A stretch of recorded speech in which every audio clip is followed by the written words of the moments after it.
All right. So it looks like we are all eager to start. So let me introduce myself. I'm David Thesmar. I'm a colleague of David's. I'm very glad to chair this session. I will keep my personal remark to the minimum and leave the floor to Will as the first speaker. Everyone is going to have 15 minutes to speak, Discussant 20, and then the floor will get the rest. Great. Well, thank you very much for. Is it okay if I stand here, David? Yeah. Okay.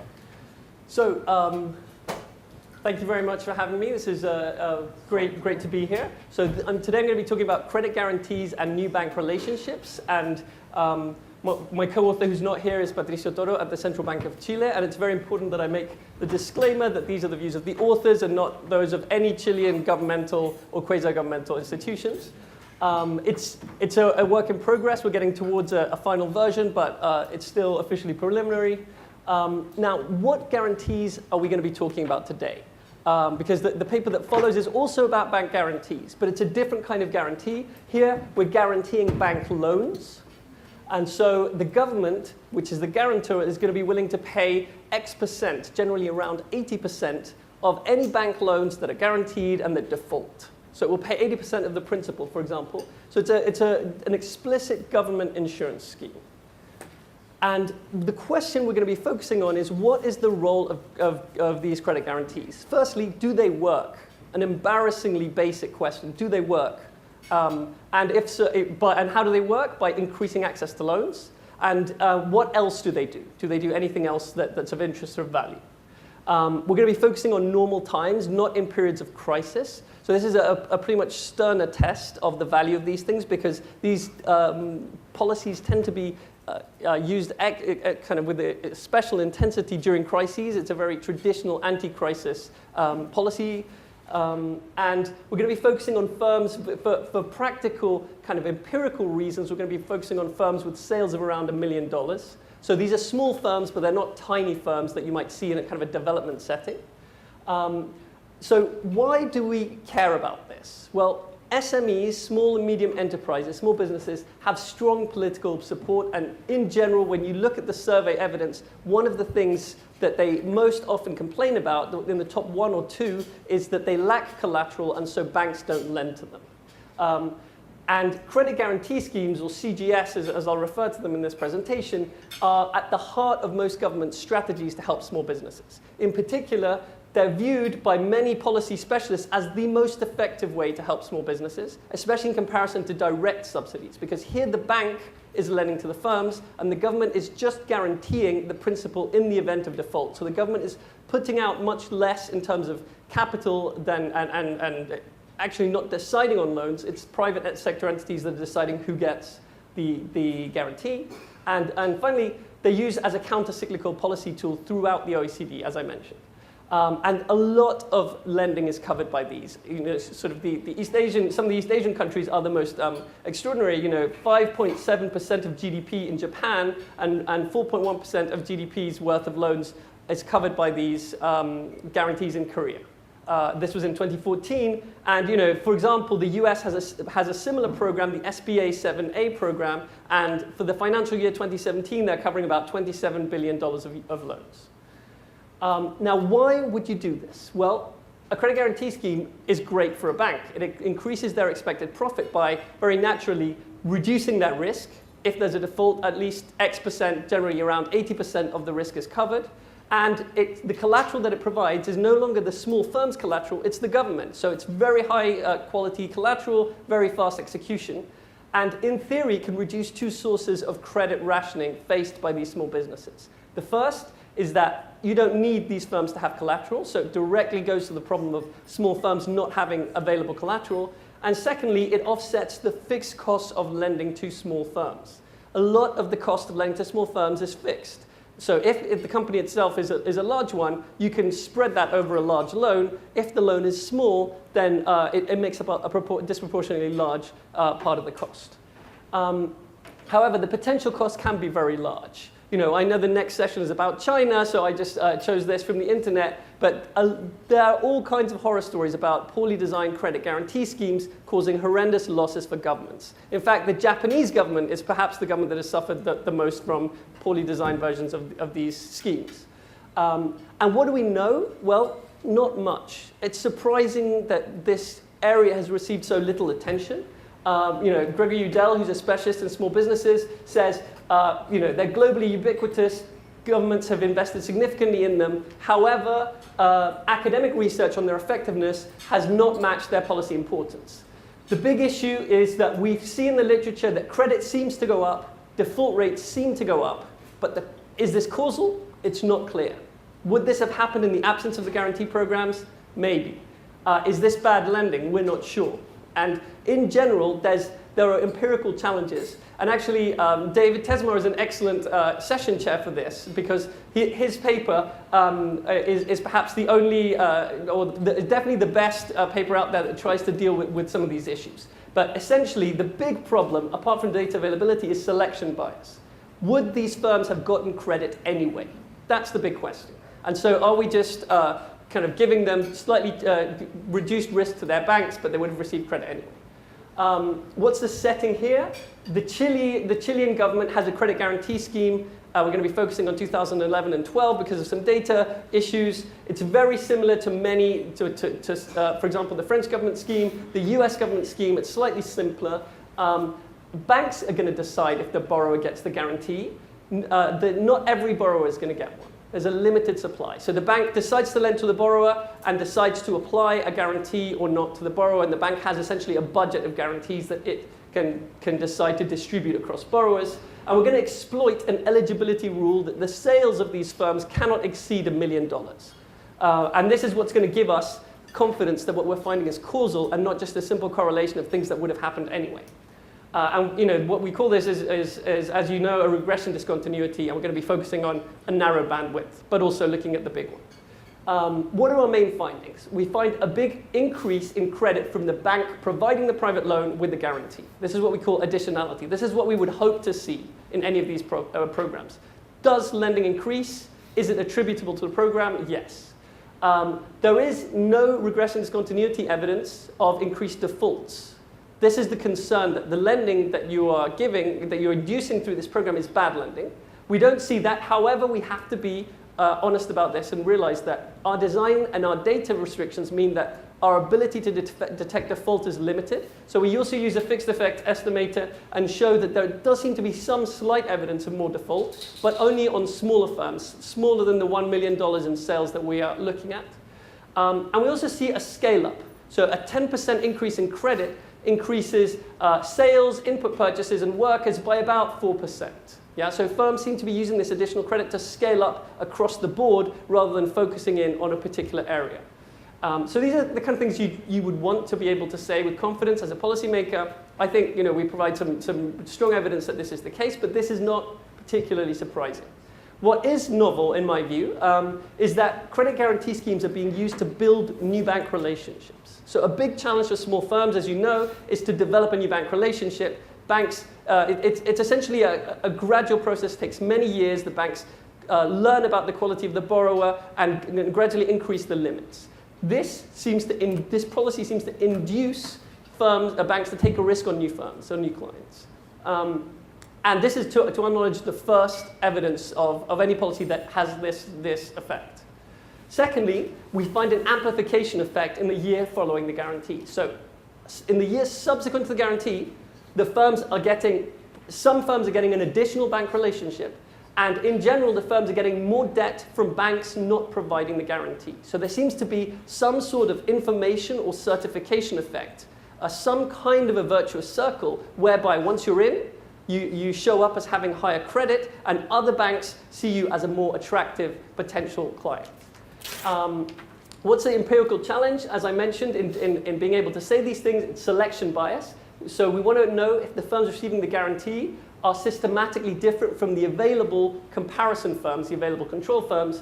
And what we're going to do is we're going to compare all the eligible firms to all the ineligible firms in a regression discontinuity design just around the cutoff. So we know there's no selection in this setting because every firm available in the area is involved.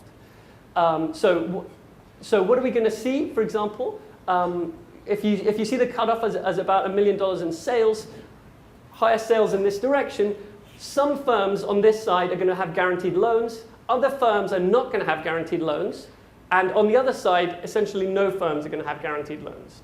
And what we're going to do is we're going to say, in a range around here, we're going to compare the average outcome for these firms, the average outcome for these firms, and the difference is going to be given by the guaranteed firms. That's the only relevant difference, and we can test for this, and we do. It's the only relevant difference. And then we're also going to zoom in on those that actually receive treatment using a fuzzy regression discontinuity. Why are we using this? Well, only about 3% of all existing firms around the cutoff are receiving the guarantee in any given period. So every firm in the economy around the cutoff is not receiving this guarantee because most firms are not systematically looking for a loan in every month of every year. But we'll use this big jump in the probability of treatment as a way to identify the causal effect. So essentially, as I mentioned, we're looking just at this cutoff, firms just to the left and comparing them to firms just to the right. Okay, in the interest of time, this is a pretty standard regression discontinuity. I'm going to skip over the details. But the key question whenever you look at one of these cutoffs is, are firms manipulating the assignment variable? Are they manipulating where they are hit on this side versus on this side in order to be eligible or not eligible? Yeah? Obviously, it's better to be just to the left because you're eligible. Are firms able to do this? And so there are some explicit tests, very standard, the McCrary test, but also some more recent ones that are more demanding. And in this setting, we're pretty confident that this is not happening. And it's not surprising because in our setting, and I can go into the details of this offline, it's very costly for firms to manipulate their sales. It's not clear. These are not actual sales that the firm sees. These are VAT receipts with some things included, some things excluded, with long and variable lags, none of which are available to the firms or to the banks. We have pretty comprehensive and wonderful data. And what do we see? Essentially, we see this. We see the firms to the left of the cutoff. After this is 3 months after the focal month, so 3 months after they are receiving the credit. These are all the firms, and you see the firms to the right have, on average, a lower credit growth. Firms to the left have higher credit growth. This difference is causally attributable to the program. So this is what we were saying, that kind of the plain vanilla result, they get more credit. And once you scale up for the probability of treatment, it's about 100% increase in credit. So firms are doubling their available bank credit. Yeah? Now, I mentioned the probability of loan delinquency, the probability of default. This is a much less scientific comparison. The official tables are in the paper. But essentially, if you look, this is the treatment month. And if you just look at firms that are receiving the guarantee, they basically don't default for the first 7, 8 months, which is natural. They've just gotten a loan. These loans tend to be 2 to 4 years in their maturity is 2 to 4 years. And then they start going up. But once you put in the available controls, this is not statistically significant. What are the real effects? Well, this is the scale up I was saying. The elasticity is about 0.4, 0.5. In terms of employment, workers, and temporary and cumulative sales, and the workers seem to be permanent. So when firms get this credit, what do? They scale up, suggesting as well that they are pretty credit constrained. Because this credit is actually it's at market rates plus an extra 1% fee. So this isn't subsidized credit from the point of view of the firm. It's subsidized because otherwise they might not get it, but not in terms of the interest rate. David, could you just tell me how I'm doing on time? Yes, I do. You're 1 or 2 minutes away. Okay, perfect. So just to recap, we've got more credit, we've got very limited evidence of additional default, and we've got some real effects of the firms using the credit to scale up the size of their operations. Now, let me quickly mention the main novel result, which is that firms are more likely to establish a new bank relationship thanks to this scheme. Well, one way to think about this is that banks do not know the type of the firm, the underlying credit quality of the firm.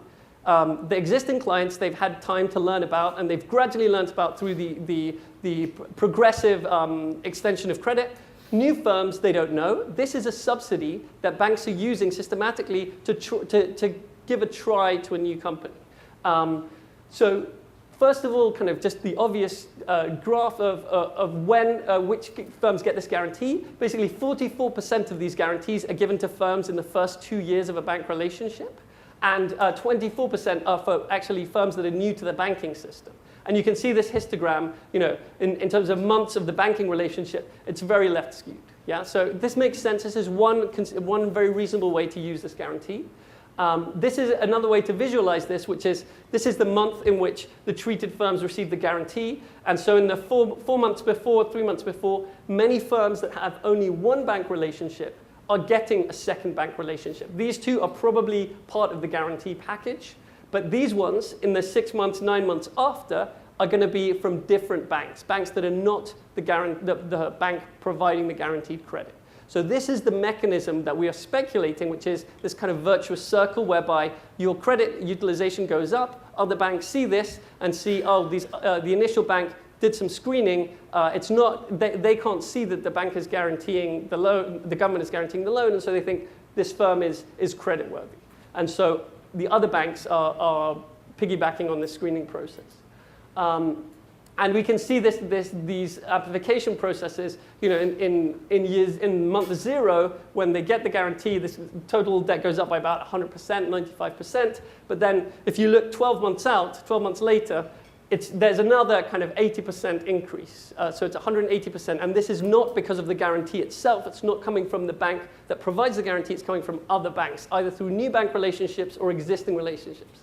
OK, so just to conclude very, very briefly, we see very clear causal evidence of the things we would like to see, the very plain vanilla results of more credit, not much more default, although we have to be cautious with that, and some scaling up. But also, we have to remember these are good times results. This is a lower bound for the effectiveness of this policy. And new bank relationship seems to be the mechanism whereby we're finding something new. And to our knowledge, this is the only public policy that we've seen that allows this kind of a change in behavior. Thank you.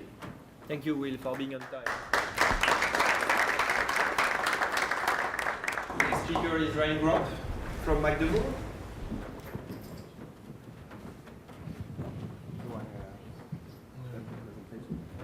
Probably. It's a good point. It's the same file. It's the same file, okay. Oh, Just carry on. Yeah. Okay.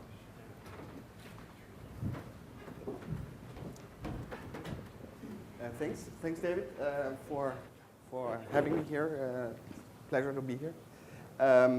Papers joined with Andre from Ulm and Vahid, who just went to IE Business School in Madrid.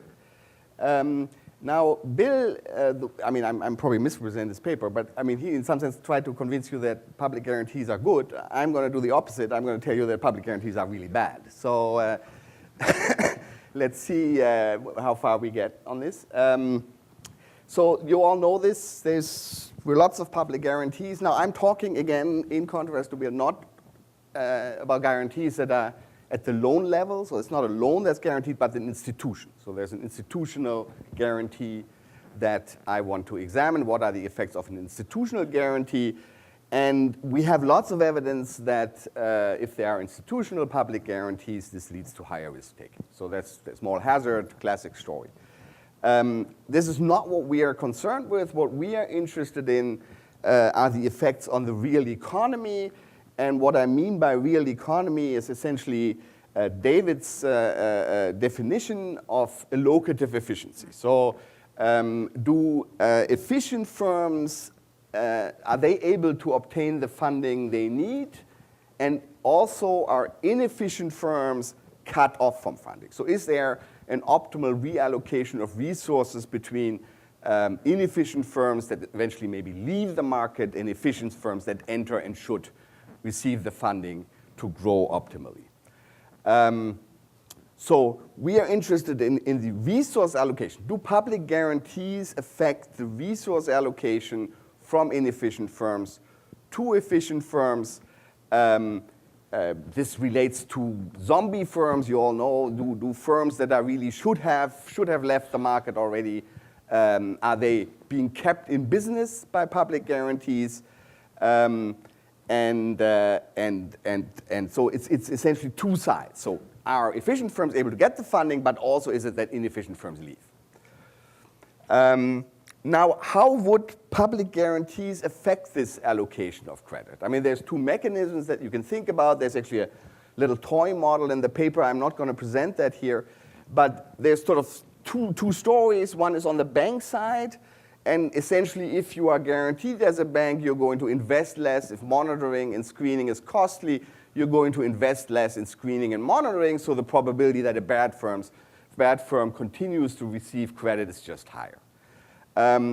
But also on the borrower side, there's essentially more incentive to invest in negative NPV projects without being punished by the bank.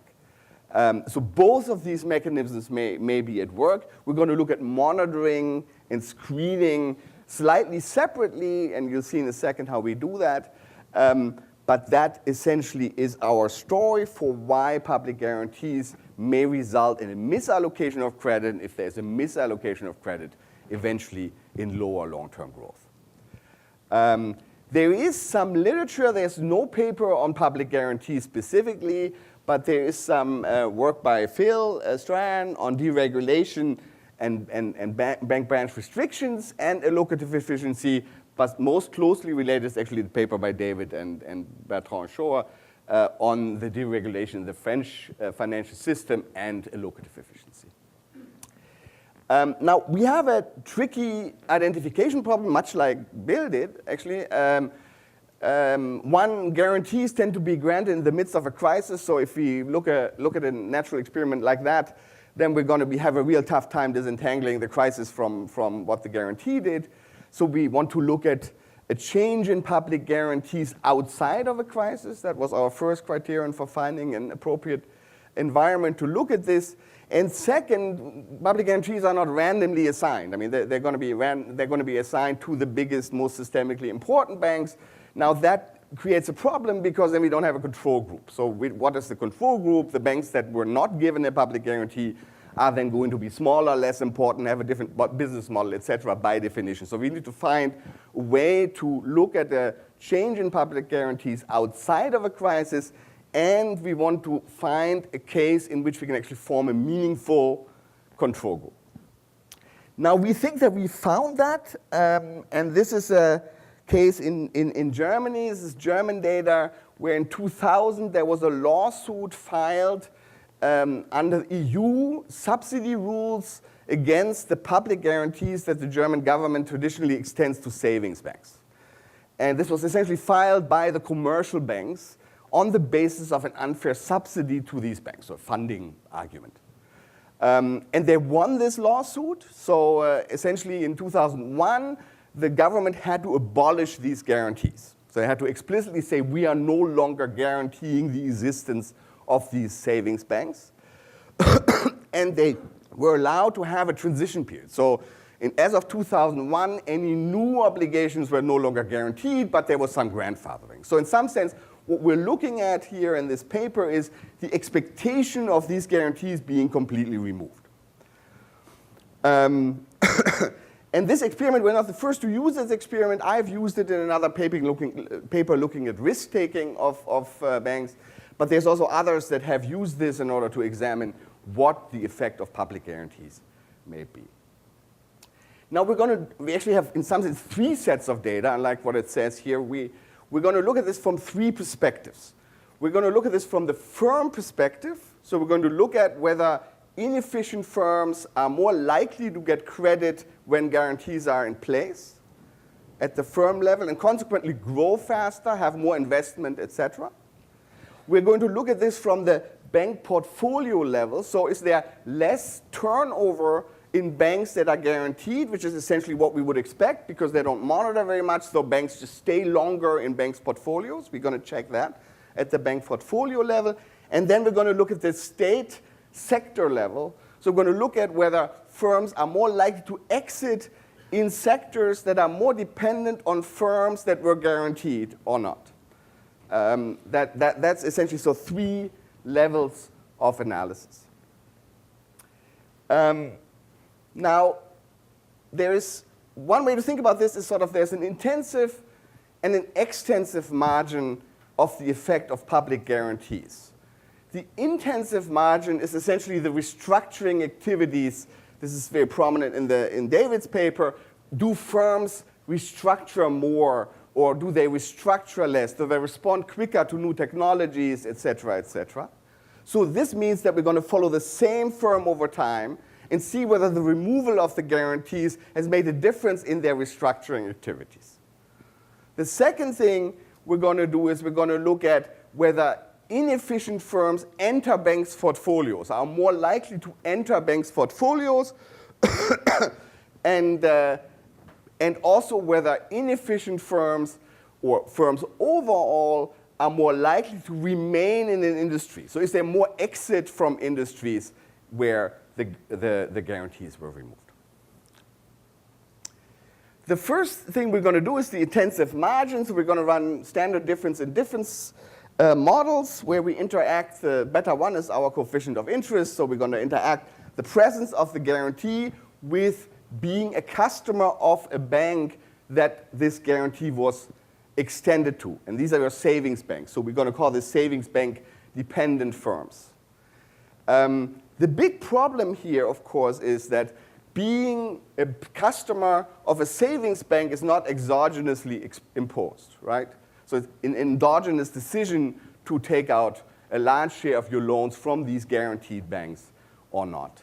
So we're going to have to deal with that. Essentially, our identification strategy, to be very explicit about this, hinges upon that being a customer of a savings bank is randomly assigned and it is persistent over time. It's not going to help us very much if firms constantly switch their banking relationships, then we would not be able to identify this effect. So we're going to examine in particular the persistence. So I have two pictures to show you here. These are portfolios of firms depending upon their share of how many loans they took out from these guaranteed savings banks. Okay, so these were in 1995 the top third of the distribution of firms taking out the most loans from savings banks as a share of their total credit. This is the middle group, and this is the lowest group. And first of all, you see that there's no crossing here. So in other words, once you were a savings bank dependent firm, you remain a savings bank dependent firm throughout the sample period. Now that's nice, but we want to go a little bit further. We ran kitchen sink regressions. Essentially, we ran the share of loans that the firm has outstanding from savings banks as a function of all kinds of firms' characteristics. Anything we have, size, sector, what have you. And then we take the residual, and we plot the residual. So this is a plot of the residual of these types of kitchen sink regressions. And this is just to show you that there's some sort of unobserved factor that's actually important in determining whether you are a savings bank dependent firm or not. And what you can think of are how close the branch was. We don't observe that, but it's probably here in the error term. So we're going to use that to convince you that this is indeed, to some extent, assigned. At least the assignment is not related to observable characteristics of the firm. Now we're going to measure efficiency of firms in two ways. One is very simple. We're just going to look at profitability. David, in their paper, they call this ex post efficiency. So we follow that. Ex post efficiency, how profitable is a firm. But we also wanted to measure productivity directly. So we calculate total factor productivity for all the firms based on some relatively recent approach to do that. So we have, for each firm, a measure of total factor productivity relative to some optimal frontier. And what we're going to do is we're going to match here. On top of showing that this savings bank dependence is actually persistent over time, we're still worried that the firms are going to differ. Those firms that borrow from these guaranteed banks and those that do not. And hence, we're going to match in order to solve the common support problem. So here you see the pre-match and the post-match differences between savings bank dependent and savings bank independent firms for different things, including total asset, fixed assets, profitability, and productivity. And what you see is that ex ante, we are able to match the samples very well. So we have no significant differences in these characteristics ex ante between savings bank dependent firms and savings bank independent firms. Savings bank dependent firms being those firms that were affected by the removal of the guarantee for savings banks. Now, what do we find? Now, the way to interpret this first table is that we're going to split the distribution of firms based on what we call exposed productivity, profitability. It's falling apart. And so with the first quartile here being the least productive firms and these being the most productive firms, the dependent variable is investment ratio or sales growth, so how much firms invest or how quickly firms grow. And the coefficients here are always the beta 1 coefficient. So essentially the interaction between being savings bank dependent and the removal of the guarantee.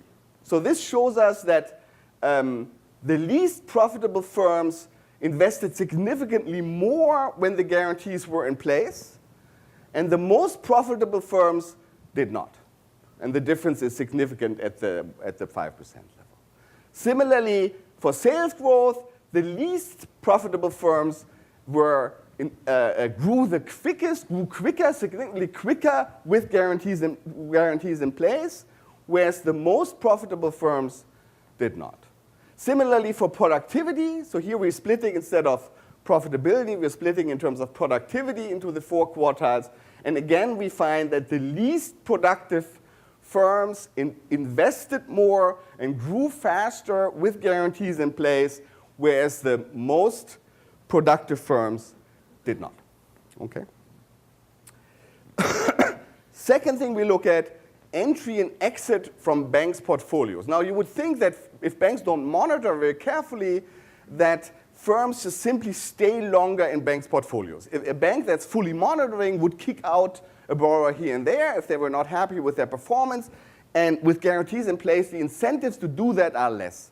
So we're going to look at banks' portfolios and check whether there's more entering firms, exiting firms, and then essentially the two together, turnover into and out of banks' portfolios, and we find that there's both fewer firms entering banks' portfolios, fewer firms exiting, and then consequently also the turnover in banks' portfolios with guarantees in place is lower. Now we can also look at whether those firms that become new customers of guaranteed banks are more or less efficient. So is it the case that new customers of these guaranteed banks, are they more efficient than existing customers or less efficient than existing customers? And we show, and I'm in trouble, and we show that with guaranteed in place, the entering firms are essentially like the pool of average firms in the economy. So they're not particularly efficient, whereas without guarantees, they are on average more efficient than the average firm in the economy. And finally, and I'm going to have to speed up here, we look at exit rates at the sectoral level. So we classify sectors into sectors that were particularly dependent on credit from guaranteed banks and sectors that were not. And then we're looking at this point in time again when the guarantee was removed, whether exit rates changed or not. So what you see here is that in general, the exit rate in sectors that were dependent upon banks with guarantees, when the guarantees were in place, was much lower than when the guarantee was removed. So it was less likely that the firm would exit a sector, whether through closing or bankruptcy filings. Okay. Robustness. Just a few things. So we're still, of course, worried about this external exogenous assignment of being a customer of a guaranteed banks. So we tried lots of different instruments. We weren't able to find one, so we're using a heteroscedasticity-based instrument estimator developed by Jubel. I don't have time to talk about this now. We're also looking at lots of other things that happen at the same time, trying to exclude that our results are driven by that. And to conclude, what we find is that public guarantees reduce allocative efficiency. If you believe in sort of a Schumpeter type of creative destruction process, clearly public guarantees hinder this type of creative destruction, both in terms of entry of new firms as well as exit of old firms, which implies that public guarantees ultimately may result in lower long-term growth, and they distort the competitive conduct in the corporate sector, in addition to, and this is another paper I've written on competition with public guarantees in the banking sector. So not only do public guarantees distort competition in the banking sector, but also in the corporate sector. Thank you very much. Next speaker is Priyank Gandhi, and he's going to speak about the cost of equity capital for banks. All right, so I'm going to shift tracks a little bit from effect of guarantees on loans, and what we're going to do in this paper is we're going to look at the effect of guarantees on the equity holders of banks. So this is a paper about how equity is cheap for large financial institutions, co-authored with Hanno at Stanford and Alberto Plazzi, who's at the Swiss Finance Institute. So what do we do in this paper? Before the financial crisis, but especially after the financial crisis, there's this widespread belief that governments and regulators, they're going to step in and bail out debt holders of large financial institutions in the event of a financial crisis. And researchers have documented that what this does is this lowers the cost of capital for debt for large financial institutions. They can raise debt cheaply because debt holders expect to be bailed out in bad times. So the question that we're going to ask in this paper is, does this also affect equity holders? Do equity holders of large financial institutions also expect to receive some TBTF or too big to fail guarantees in bad times? And what we expect to see is that if that is true, if equity holders expect to get TBTF guarantees, you should find that equity of large financial institutions is overpriced. I'm going to be a little bit more precise about this on the next slide. But the basic idea is, equity holders of large financial institutions are in some sense buying insurance against bad times. So they're willing to pay more for equity for large financial institutions versus equity for small financial institutions. They want those insurance premiums in bad times in high marginal utility states of the world. So I'm going to be willing to pay a little bit more for that. So you can think of this paper as documenting two key results. The first one is we'll show you, or we'll document evidence that sure enough, indeed there is overpricing. If you compare the equity of large financial institutions to that of small financial institutions, equity for large financial institutions is overpriced. Equity holders in these banks or financial institutions expect to receive TBTF guarantees or some benefits. And then in the second part, we'll try to relate the overpricing of large financial institutions to institutional features in a country. So we'll kind of try to relate the overpricing of large financial institutions to legal, institutional, regulatory environment in a country. And we'll show you that the correlation between those goes in the sensible way, in the right direction. Large financial institutions are more overpriced in those countries where either the likelihood of bailouts is high or the extent of bailouts is high. What do we mean by overpricing? So to be a little bit more precise about that, what we're going to do is we're going to sort financial institutions by size. We're going to compare the expected returns on equity for large financial institutions with expected returns on equity for small financial institutions. And the main result would be that once you adjust for risk, the expected returns on large financial institutions are going to be lower precisely because, again, no mispricing. Investors are okay with expecting a little bit lower return on large financial institutions because they're expecting some sort of benefits in bad times. All right, so I'm not going to go do a detailed lit review. Lots of people have tried to document or quantify the effect of TBTF guarantees on equity holders and debt holders. Most of these papers look at direct payments, like what payments sort of flow from regulators and government to financial institutions. Ours is kind of like one of the few papers that looks at equity returns and see if this is kind of implicitly priced in the market, if implicit guarantees are priced in the market. Our data set is pretty standard. So what we do is basically collect equity return data For financial institutions, we'll do that for 31 countries. So these are mainly developed markets and emerging market countries. And then, the only other, peculiar thing about our data set is we're going to look at all financial institutions. We're not just going to look at banks. So when you think of implicit guarantees or the TBTF guarantees, again, there is this widespread belief that they are only for banks. Only banks are going to get bailed out in bad times. But we're going to be looking not just at banks, and we're going to be looking at all financial institutions. And the only reason for that is the way financial institutions are organized in different countries. For example, in the US, if you are operating a bank, and if you also have an investment bank and a mutual fund, or some other asset management company, typically you're going to club all of that, and you're going to report as a bank holding company. That's not true in most other countries. For example, HDFC in India owns a bank, owns a real estate lending arm, and owns like lots of other businesses. It's classified as a real estate lending firm. It's not classified as a bank. But it does operate and own a bank as well. All right, our empirical analysis is pretty straightforward. We're going to take all these financial institutions. We're going to sort them into 10 bins or 10 portfolios by size.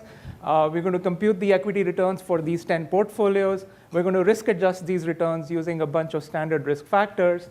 And then we're going to basically compare the risk-adjusted returns of large banks or large financial institutions with the risk-adjusted returns for small financial institutions. And that's going to be our key set of analysis. So what do we find? So what we report in this table is the first set of columns, that's the equity returns for financial institutions. The second set of columns, that's for non-financial institutions. That's for benchmarking purposes. So we report the risk-adjusted returns. So basically the alpha, when you take these returns and you regress them on a bunch of standard risk factors, the alphas from those regressions, and we'll report that for large financial institutions, for small financial institutions, the difference between those two, and then we'll do the similar analysis for non-financial firms, and then the difference between financial firms versus non-financial firms. So you can see that that the large minus small alpha for financial firms is large, negative, and significant. So compared to small financial firms, large financial firms have an alpha which is minus 10.47 on an annualized basis, minus 10.47%, lower returns after risk adjustment as compared to small financial firms. So you have that's kind of similar to the regular size effect that you know about, that exists even for non-financial firms. But the magnitude of the size effect for non-financial firms is much smaller in the same set of countries. It's about minus 2.52%. And the most interesting thing for us was that large financial institutions are the only group of firms that actually have a negative alpha. No other group of firms has a negative alpha. The LMS alpha is negative for non-financials, but the alpha for large and small non-financial firms is positive. Only the difference is kind of negative. And then we split it up by developed markets versus emerging markets.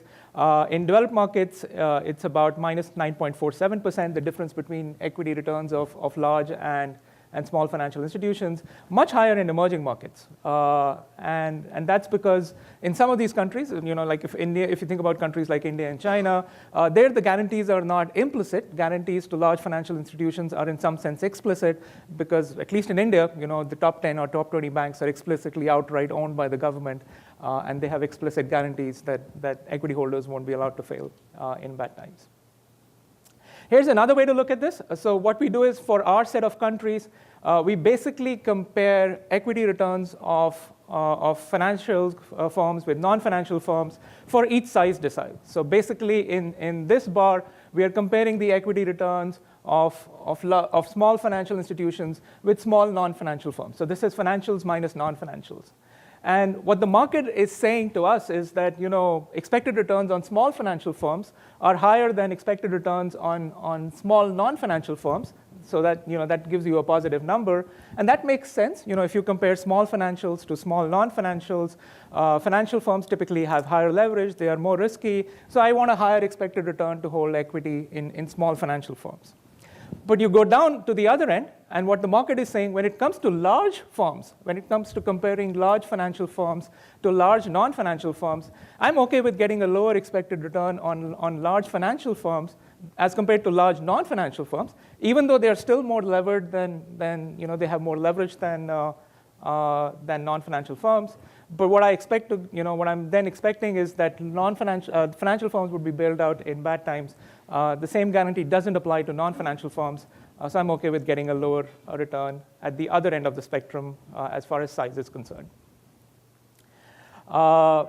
One other result that was interesting to us is if you look at expected returns and how they change in anticipation of crisis, the expected return between large and small financial institutions actually widens in anticipation of crisis. So as the probability of a financial crisis coming or a recession coming increases, the expected return between large financials and small financials widens. In fact, a widening of the expected returns between financial firms and non-financial firms indicates that there's a higher probability of a recession, of the GDP dropping, of a large drop in GDP, or a large drop in the aggregate stock market increasing over the next 3, 6, 9, or 12 months.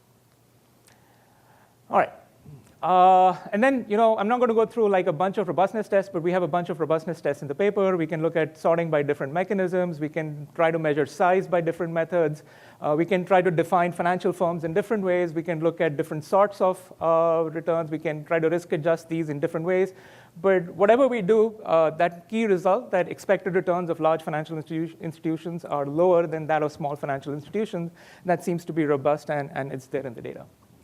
So in the next set of results, what we do is we try to correlate the overpricing of large financial institutions with the institutional environment in a country. So is it that large financial institutions are more overpriced, or that the expected returns on these are even lower in those countries where bailouts are more likely, or where the extent of bailout is higher?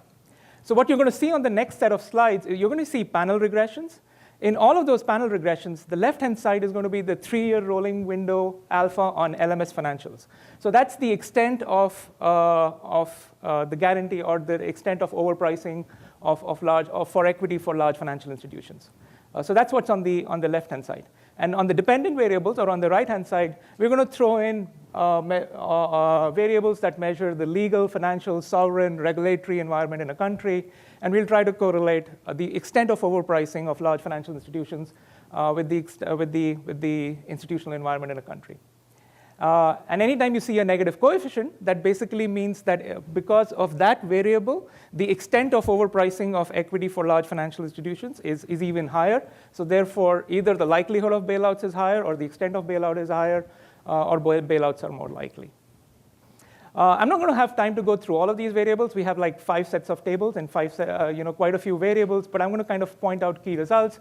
First set of table, we try to relate the extent of overpricing to the legal environment in a country. And again, negative coefficient means more bailouts are more likely, or equity is more overpriced.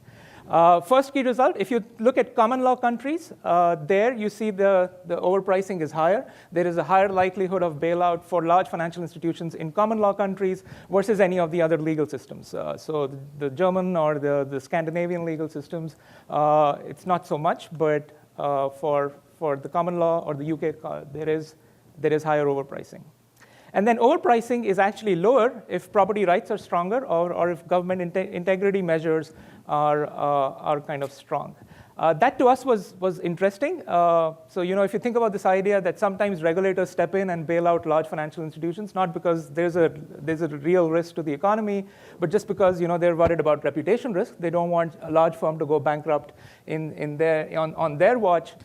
This kind of makes sense. If there is less corruption, or if there is higher integrity, you see that the overpricing is lower. Next set of results, we try to compare the extent of overpricing to the business environment in a country. And the key results from this is that the overpricing of large financial institutions actually either increases in bad times or with expropriation risk, but decreases if a country has stronger governance. So if there's a stricter watch on shareholders and creditors, and if there are stronger regulations for banks, the extent of overpricing that equity holders of large financial institutions experience, that's kind of low. Next, we try to compare it to the financial environment. And again, the key result from this, I'm not going to go through all of these coefficients. Quite a few of those are interesting and significant. But the key takeaways are the overpricing for large financial institutions increases when banks are large or in trouble. So if in a country, the economy or customers or households are more dependent on banks than they are on financial markets, then it's more likely that the government's going to step in and bail out large financial institutions. When foreigners are more likely to lose than domestic investors, then the government's less likely to step in. If foreigners are the ones that are going to get hurt, why care? I'm not going to bother. That has no effect on me.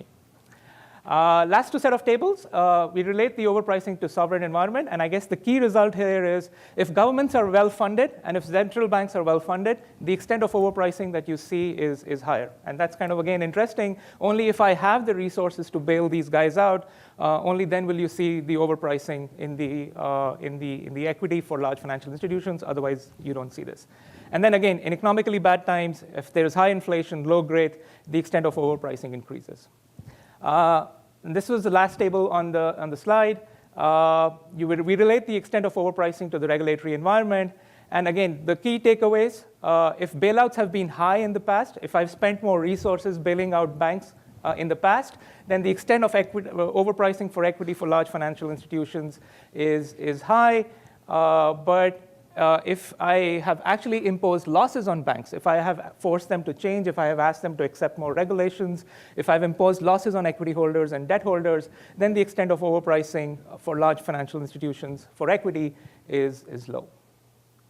So to quickly conclude, basically what we do in our paper, two set of results. One, we show that equity holders of large financial institutions do expect to receive some TBTF benefits. That lowers the cost of equity for large financial institutions compared to small financial institutions. And the way this overpricing works or correlates with the institutional environment in a country seems to support our story, that this is actually not due to some mispricing or missing risk factors.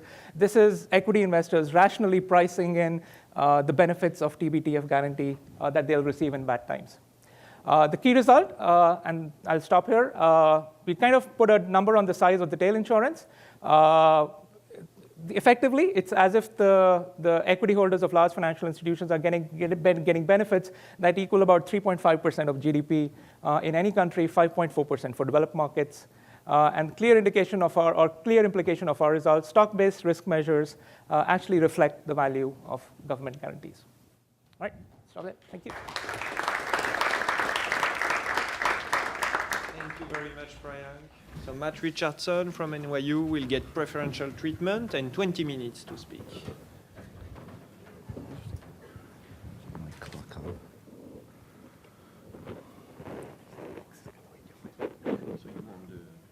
Oh, actually, it's on the clock.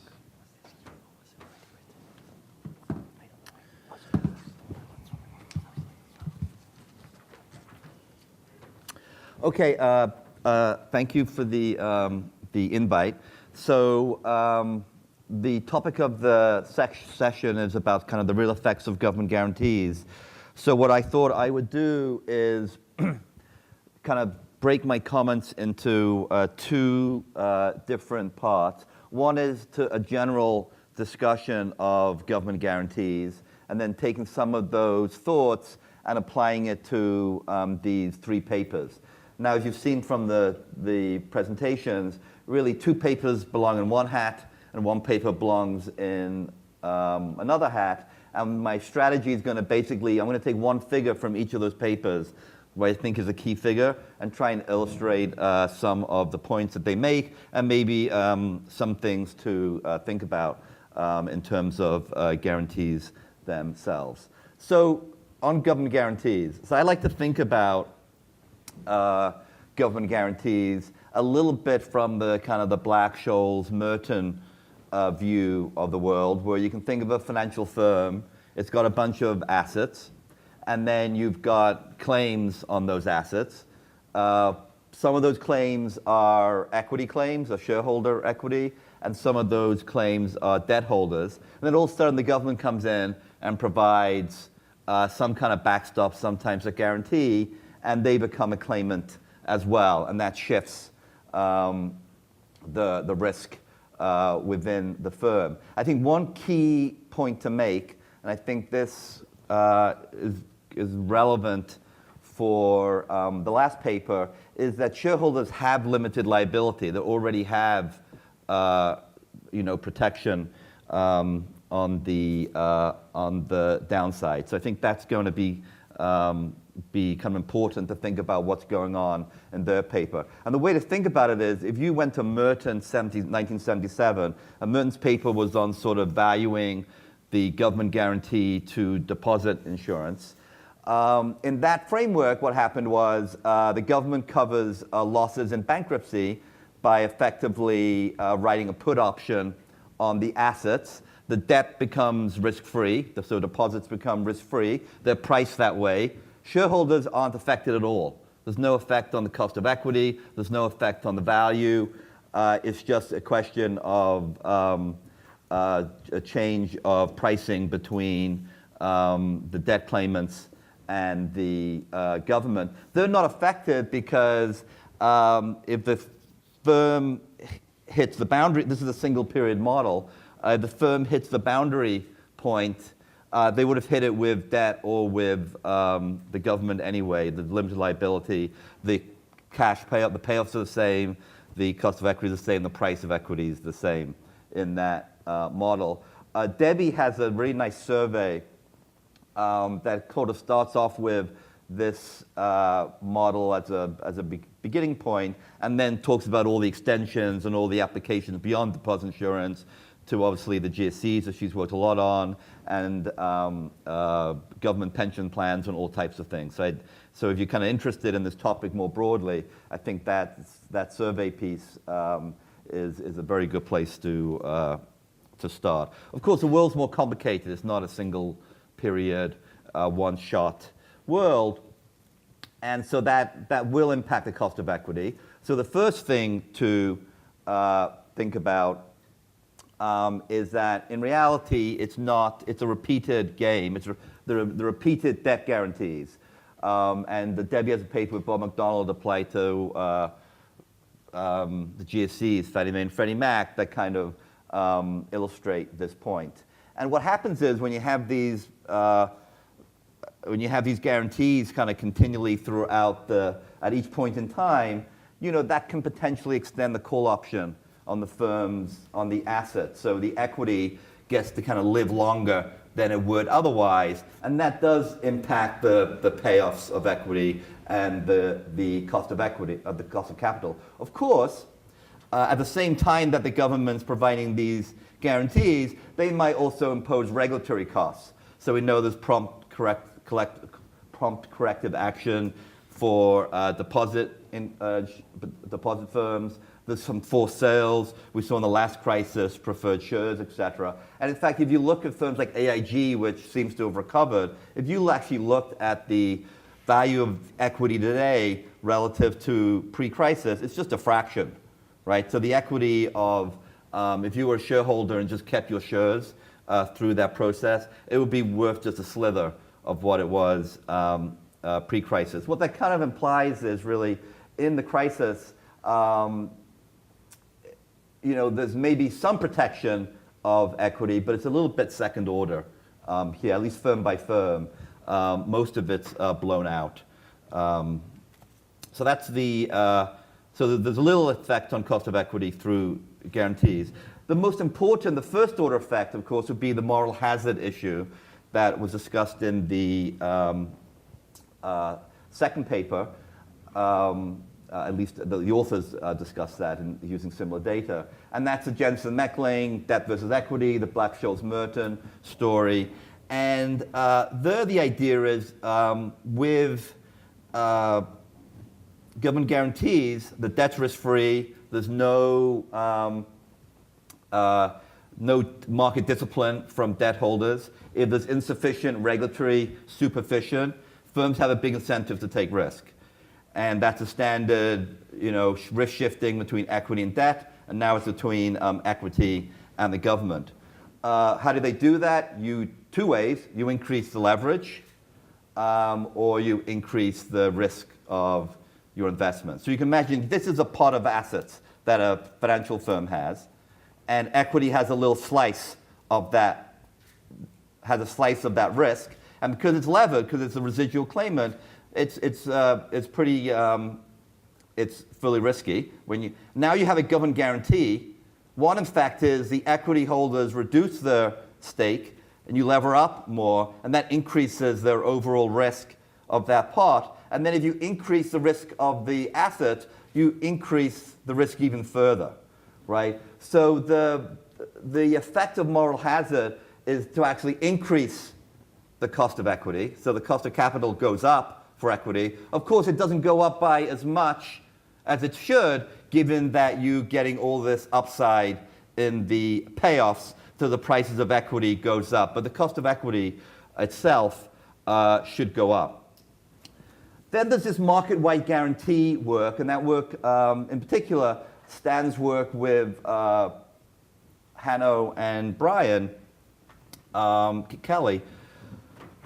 When they first presented the result at NYU, it was a little bit surprising because when I think of government guarantees, I think of the risk increasing, leverage increasing. I think of the cost of capital increasing.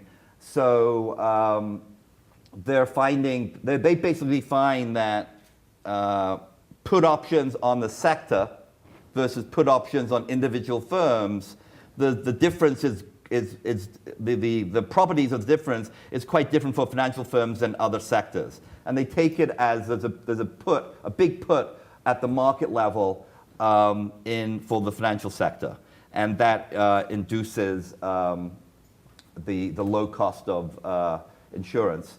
And you kind of did see this in the crisis. There was backstop of MBSs, there was a money market fund backstop, there was the Treasury Liquidity Guarantee Program that was offered broadly in the financial sector. TARP was offered broadly. So firms that are struggling or firms that are okay are getting access to these freebies. And so that's where you kind of can get this without a quid pro quo of regulatory supervision, that you'll get the incentive to increase your risk.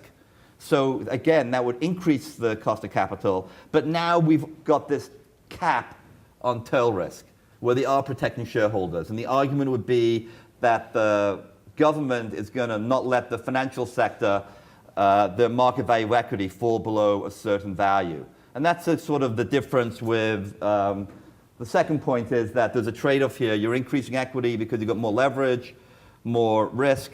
But on the other hand, the tail risk is being capped because they don't want the equity to go to zero. So that's the sort of government guarantee front, which will apply to the last paper you saw.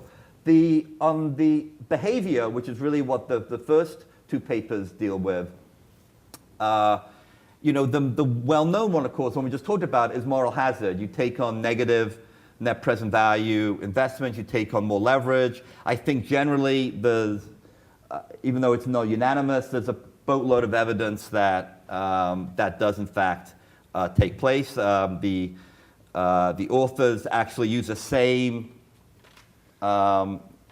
identification scheme and show in fact for their sample you get much more risk-taking. The second impact is that guarantees may lead to more supervision by the financial sector, and that will affect your cash flows and your ability to take risks. So again, there's this balance between supervision and the effect of on behavior. There's another point about behavior which I'll talk about, which the authors brought up, which is a little surprising when I get to that part. And then there's the benefits. So what are the benefits?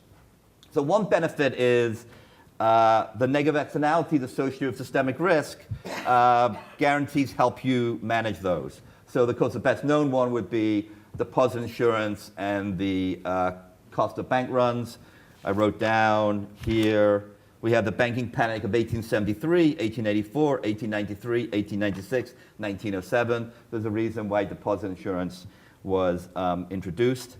So that's one potential benefit. The cost, of course, is the moral hazard, and the same would be argued for too big to fail.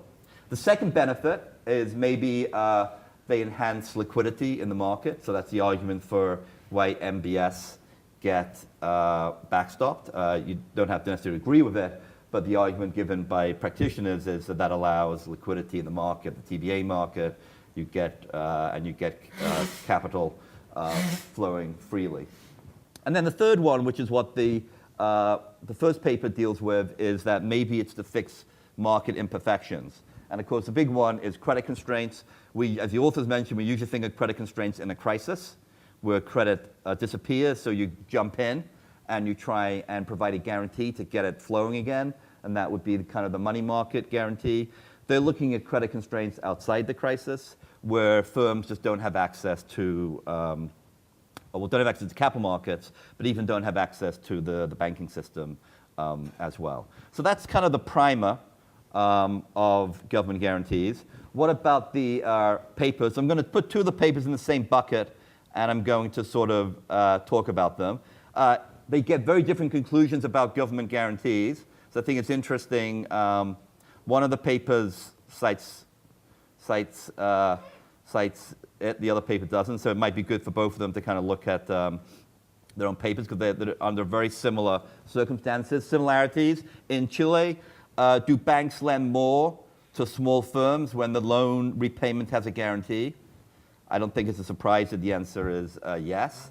In Germany, are savings banks more careful in who they lend to when they lose their guarantees? Probably also not surprising.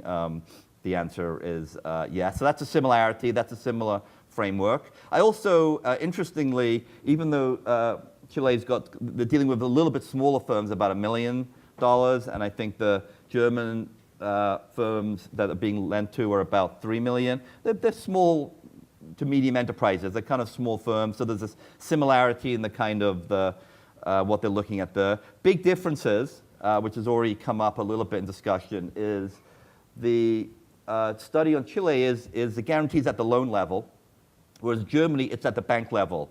And that probably is going to have an impact maybe on thinking about the market imperfections versus the behavior at the bank level. The second one, maybe, and this is a question mark, maybe the credit constraints are greater in Chile than in Germany, so maybe there's more access to markets in Germany, as it's a well-developed country, and Chile's emerging. So that also might be a difference in why we see different conclusions.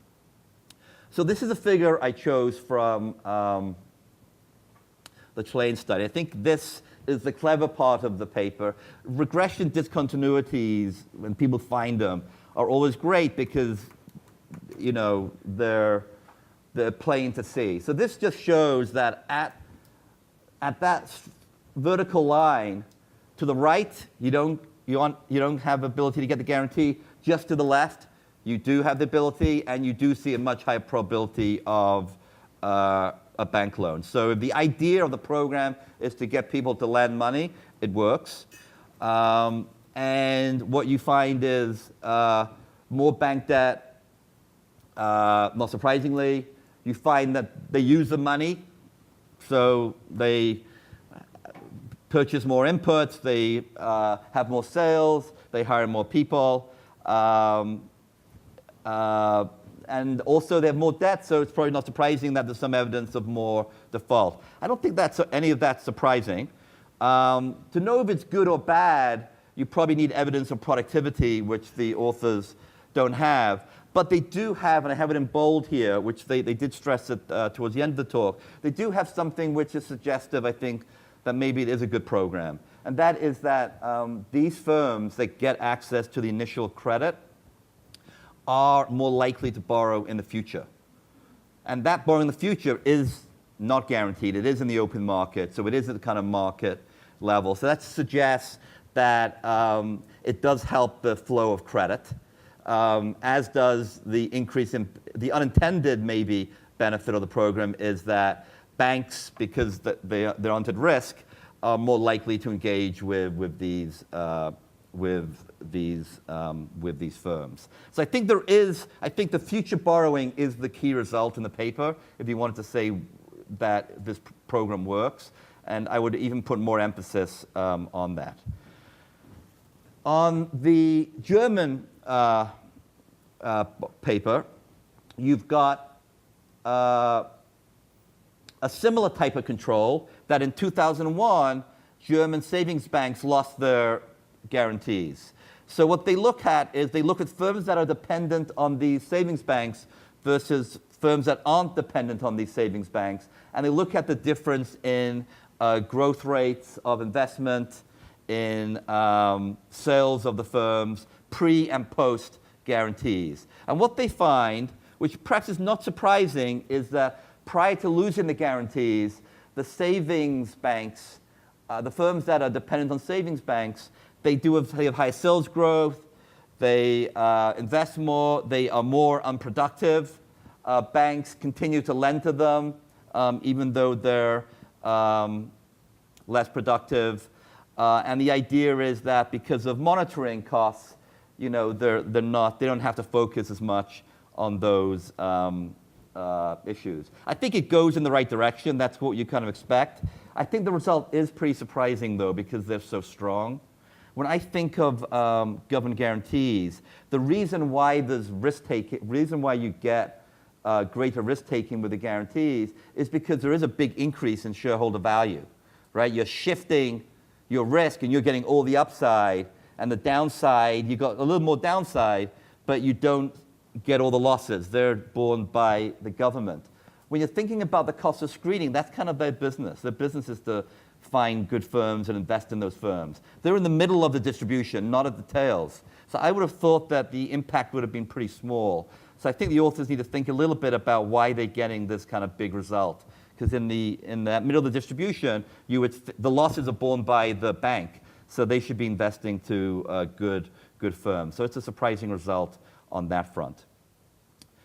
Final paper. So the study is very carefully executed. There are many interesting stylized facts. I really think the later sections where they look at the performance of the portfolios of financial and non-financial firms, and large and small, in the crisis is very useful, and it helps support their theory quite a bit, as does the cross-sectional analysis using the country-specific environments. That's also very supportive of their story, so that's very good. I'm going to be a little bit critical, harsh. I'm going to focus on this. I might be a little bit long. Just a few minutes. That's what happens when you're given 3 papers. So this is one of the key charts, which shows that and I've got risk adjusted in, so I'm going to talk about that in a second, in bold. So you look at the returns of financial versus non-financial stocks based on different size sorts. And they focus very much on this. This is the difference between large firms, financial, and large firms, non-financial, and between this and the small firms.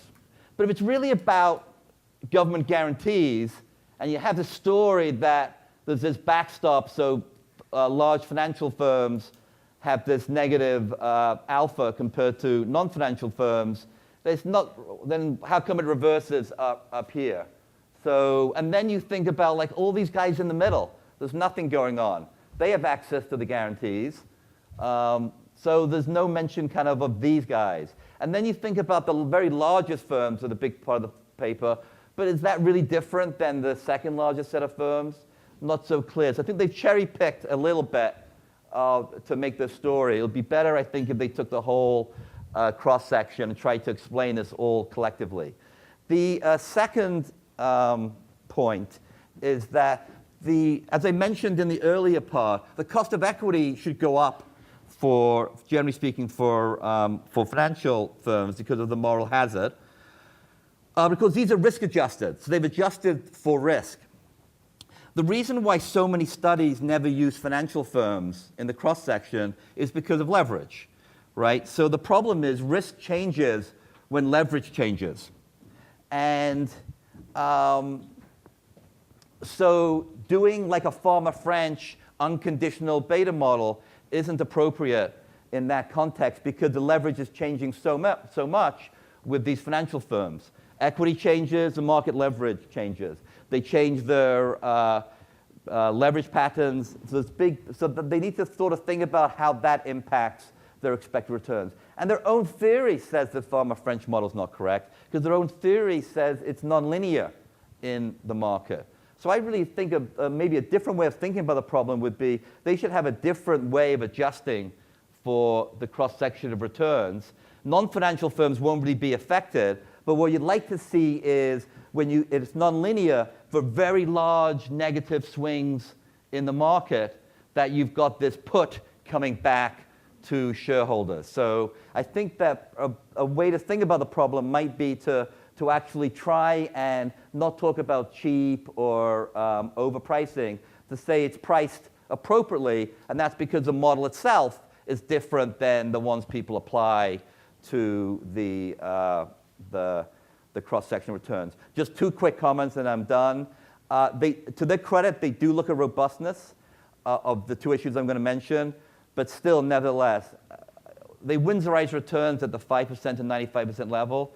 I don't know. That seems crazy when you've got negatively skewed returns. It's unusual to Winsorize returns. They do it probably because some of the foreign data is really bad, but then don't use that data. I think to start Winsorizing with developed countries and where stock return data is pretty good, I mean, even though they've done some robustness, I just would not do that. They could use a footnote to say if you Winsorize what happens, but the focus should be on the returns themselves. The second point, which they also look at, but I don't think enough, is that because financial firms have different guarantees and financial firms have different sizes, that seems to be a really useful way to identify the effect they're trying to show. And that should be a really key part of the paper. Think of large firms, ones with clear guarantees versus ones with less guarantees, and the results should spit out, especially if they have a different model. Okay, I'm done. All right, thank you very much, everyone, for being more or less on time. So that leaves us, about 30 minutes for room discussion. So I see that Jonathan, okay, I see many hands rising, that's good. So I'm just gonna ask the presenters to keep their answers short, just to maximize interaction with the classroom. That said, I think the floor is yours. Let's start with, so I see no hand anymore. Yeah. You? Yeah? No? Yeah. So, Professor Mullins, whether or not the government in Chile pursues a claim on defaulted borrowers is going to be really important here, because if they don't, then future borrowing, higher likelihood of future borrowing is expected, right? Because in essence, the collateral of the borrower has not been pledged for the 80% of the loan that was guaranteed. If they do pursue the claim and they're equally effective, with a bank with an unguaranteed loan, then that would not be an explanation. So can you talk a little about that, please? Definitely. Can you hear me? Yeah.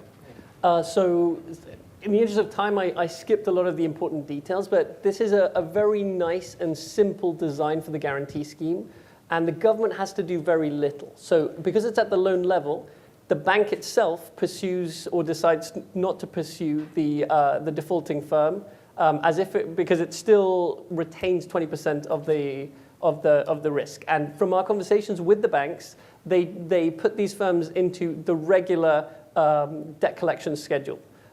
Because there are mechanisms in the scheme whereby banks don't want to be defaulting too much and charging the scheme too much for these defaults. So we're not concerned. It's a very reasonable point you make, but we're not concerned about how it works. And also, it's important to point out that Chile, even though it's not so well known, is in terms of financial development and GDP, it's comparable to Portugal. It's within the OECD, and the banking sector in particular is especially well developed. So we shouldn't be thinking about this in terms of an emerging market economy. This is definitely middle income and quite financially sophisticated. These banks are pretty good.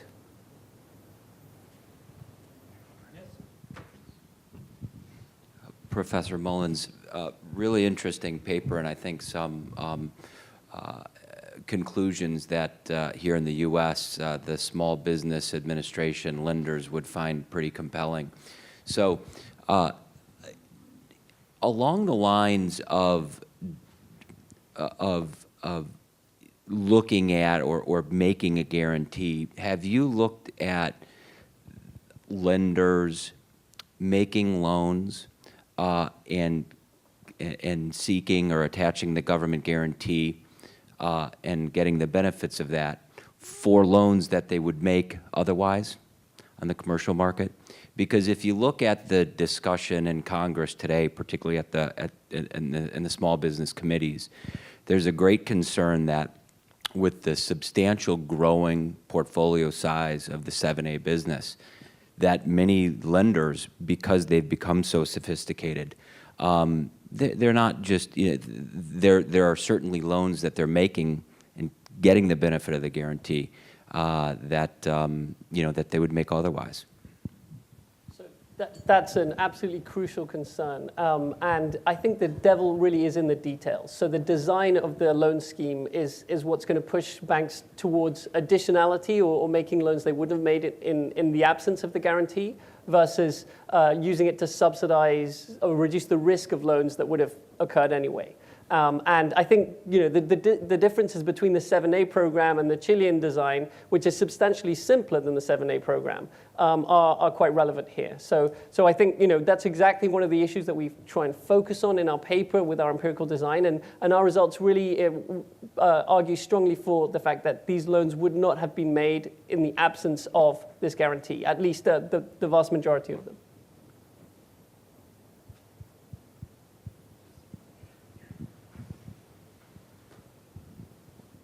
So my question is for William and Reint. So the guarantee program's benefit is more credit and potential more defaults. But if you take it a general equilibrium view, you probably should add this together. The net benefit of more credit and cost of more default. Even more credit has a positive side or negative side. So I don't know this literature very well. Is that the way we should think about it? Do you want to answer this?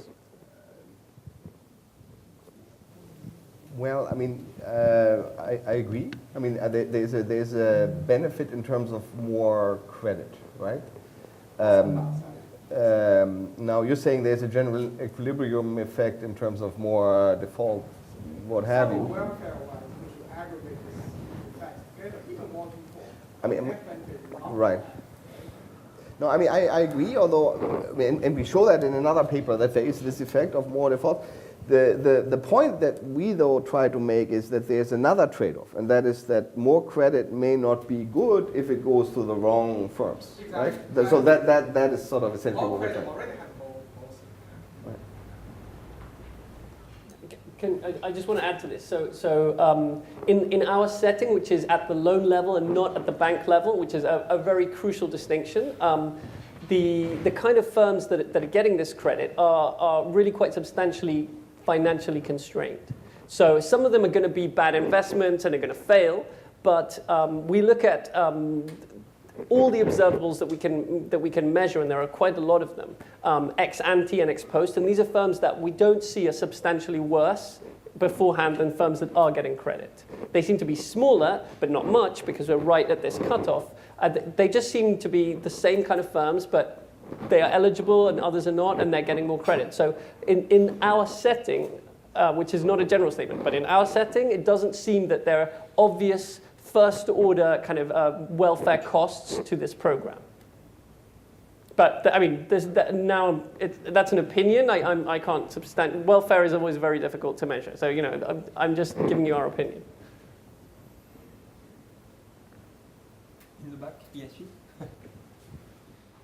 Thank you. I have a question about the third paper. I like that you separated it out because of the size anomaly, but I'm not sure you corrected for the volatility anomaly, and I think risk-adjusted, depending upon what it means, might go the other way. So, or perhaps volatility anomaly works everywhere except in the finance sector. So is risk-adjusted volatility or beta-adjusted or something else? And if so, did you correct for the volatility anomaly, Or do you not need to because finance is really different than everything? So we do need to correct for the volatility anomaly, and I didn't get a chance to talk about all the robustness tests. But one of the robustness tests that we do is we do control for the volatility anomaly, and that's not what's driving the results. So again, we control for volatility, and like Matt said, we actually do have a control where we look at co-skewness as well. Because again, we expect this to be correlated with market downturns. This is supposed to kick in only when in really bad times, right? So we do have a bunch of robustness tests that it works for, you can control for that. The volatility anomaly is there for the financial sector. So it's not that the financial sector is immune to that. And we do control for that, and it works. I just wanted to reply to a couple of comments that on the paper. We need to, Winsorization, I know it's kind of strange that we Winsorize at 5% and 95%, but that's just the quality of the data in data stream. And again, so there's, again, a robustness test where we just look at 1% Winsorization, and that's not what's driving our result. In fact, if you look at that data, I can show you even a higher overpricing for large financial institutions. But we think that that's partly noise, so we don't want to go there. And then the only other thing I wanted to kind of comment is, yes, it's kind of like a linear analysis that we do. We assume linear loadings on factors. But then it's kind of like a Fama-French analysis that we do, but we also do a Fama-Macbeth sort of analysis where we do a cross-sectional regression, and we control for leverage. So it's not differences in leverage that's driving this. You can control for all sorts of characteristics. And once you control for leverage, it's only for financials that size matters for returns. For non-financials, once you control for leverage and market value, other measures of size like book size don't matter. But for somehow financials, book size matters even after you control for leverage, even after you control for market cap. And that's because the government cares about the overall size for these firms. They don't just care about equity holders, right? I mean, they compare that, these firms, if they are large, after they've taken all the leverage, those are the ones that are going to get bailed out, which is why total size, as measured by book, matters for these guys too. Doesn't matter for anybody else in the market. But yeah.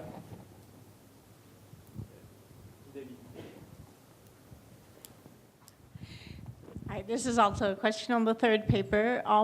So might you interpret the alpha as a way of measuring the cost to the government of providing these too big to fail guarantees? I saw that you had it as a fraction maybe of GDP. Right. And it would be interesting to think about whether that seems like a reasonable magnitude for what we saw that happened, and then kind of probability weighting that by a crisis.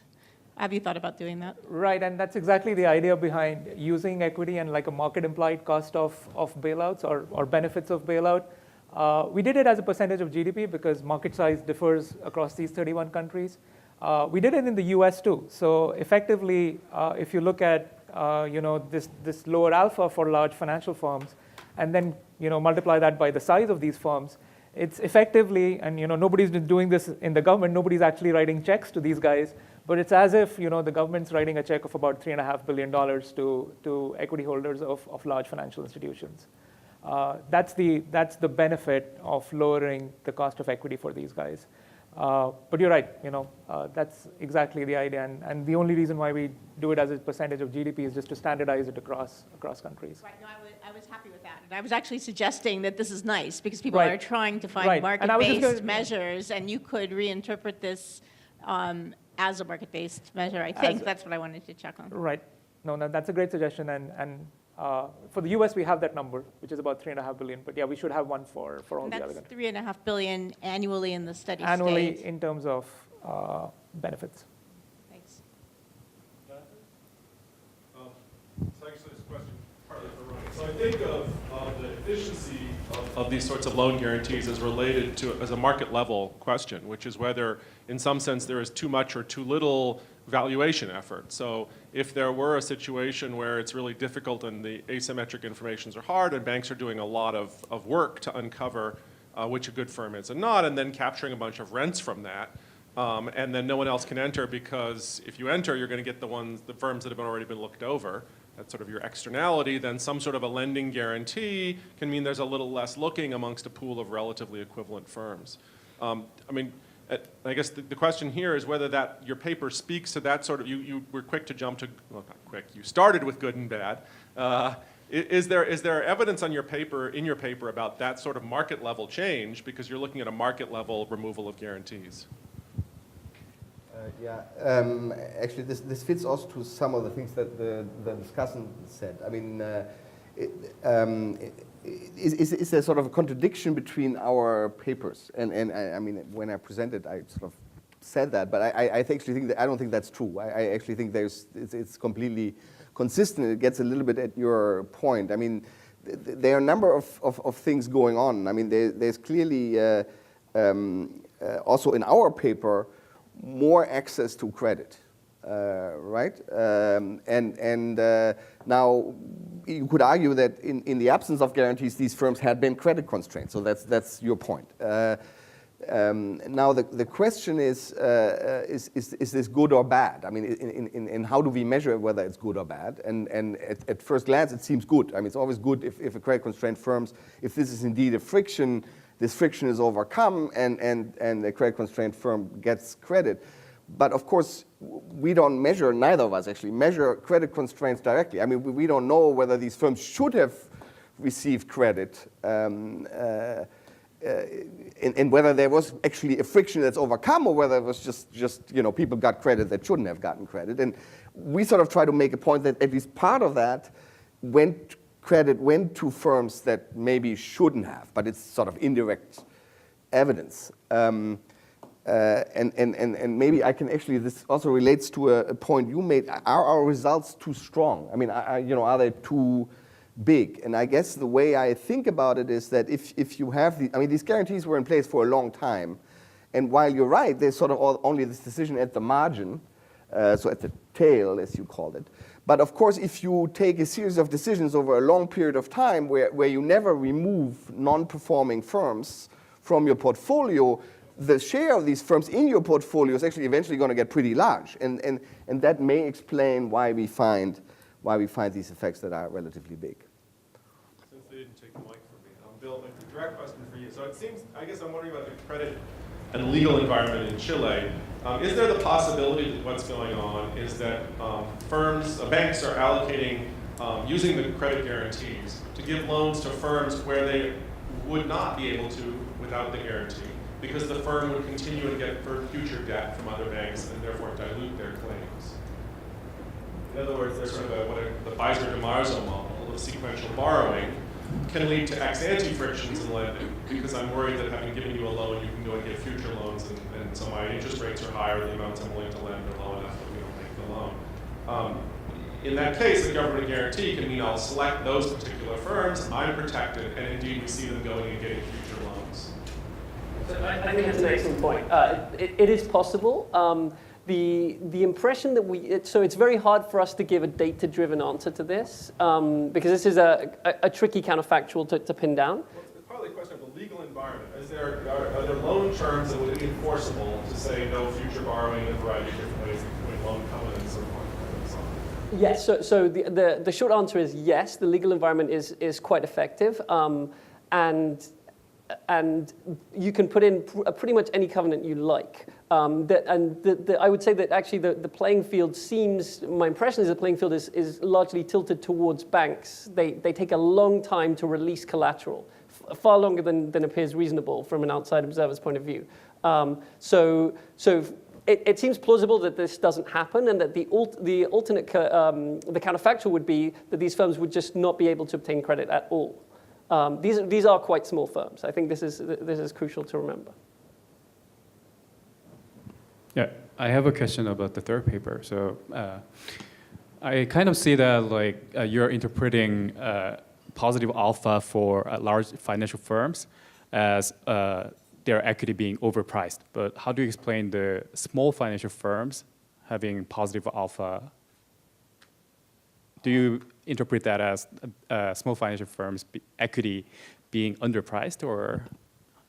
So it goes back a little bit to what Matt said in his discussion. So our theory would apply to, we would have a really good story for the large financial institutions, right? Mm-hmm. That's where our story is all about. So what our theory would say, or what the implicit guarantee would imply, is that these guys should have a negative alpha, and that's what you see in the data, right? And if you just work with the negative alpha for these guys and correlate that with the institutional environment, that works really, really well too. Now, it goes back a little bit to the criticism that Matt had for our paper, that what we are running are linear regressions, which are not accounting for maybe all, for leverage, for example. So maybe what you're seeing, that what's going on with the small financial institutions is that the leverage for small financial institutions is higher as compared to small non-financial institutions.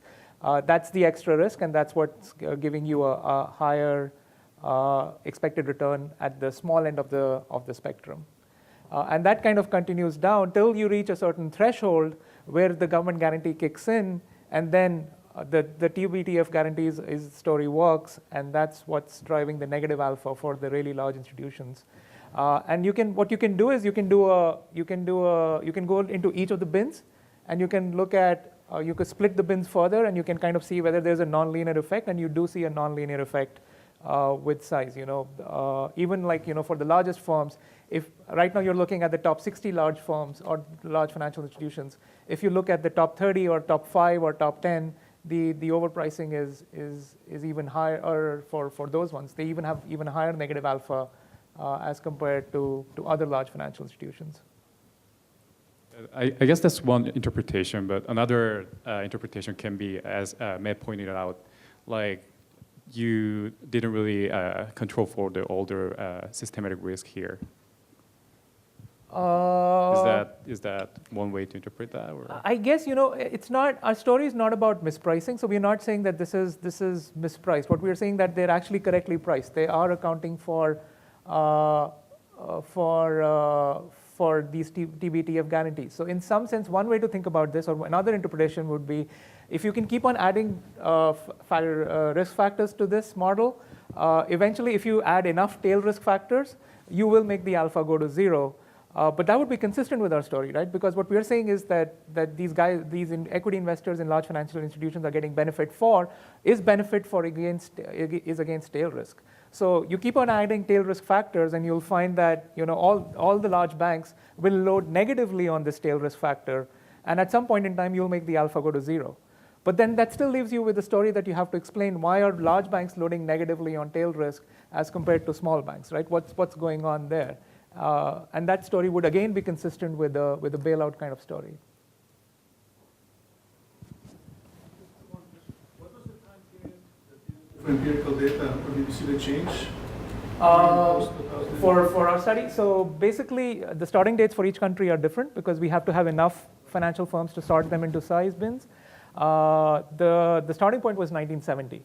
And over time, you'll actually see this getting stronger and stronger. So as you see that this perception that bailouts are going to happen for large financial institutions becomes stronger, for each set of country in our sample, you'll see that the effect becomes stronger over time.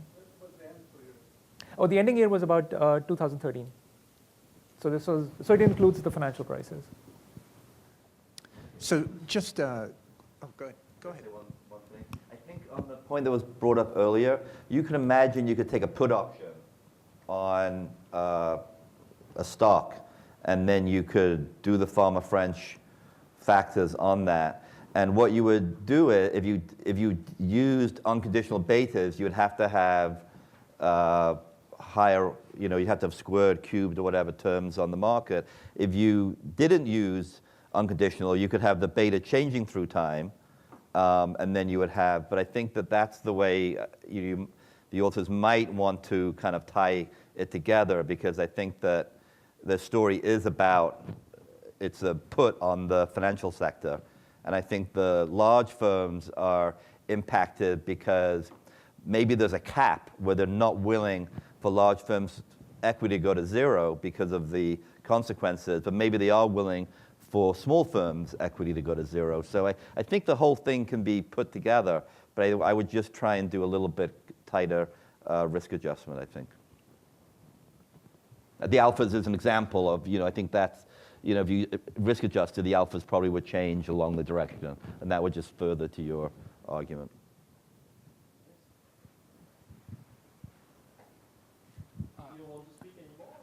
No, just for the third paper, just a quick question. So is that pattern still there before 1913 for U.S., before the Federal Reserve is even there? Before 1913? Yeah. We don't have data that far back. For banks, U.S.? No. No, okay. I mean, you have data for banks, not enough that you can To do do a that study. okay. We do look at going back to 1926, and it's still there. And that kind of makes sense, right? I mean, if you think about the Reconstruction Finance Corporation that came after the Great Depression, I mean, one of the first money that it lent, the first taxpayer money that it lent was to a bank in Chicago. So there's evidence going back to 26. I don't know, pre-Fed. So that would be interesting to do. Probably like pre-1913. Equity. You have to. Right. I mean, there's enough people that have kind of done stuff on banking that you actually could. That would be an interesting thing to look at. Yeah, and I know Schiller has the data going back to 1865. So yeah, I think there's a little bit of data there. I just wanted to go back to the point on additionality on the program in Chile for a moment. I'm curious as to whether there's a secondary market for these loan assets. Do the banks that originate the loans just keep them on balance sheet, or is there a market there? In the U.S., for the SBA 7A program, there's a very active secondary market for that product. So banks and other non-bank lenders are really incentivized to create that product to capitalize on it in the secondary market. So I'm wondering if that dynamic exists there. So that's a very good question, and obviously this guarantee would in theory make it much more attractive to bundle these loans and sell them to third parties. But in Chile this does not happen. That doesn't mean it might not happen in future, but yeah, it's not something in the data right now.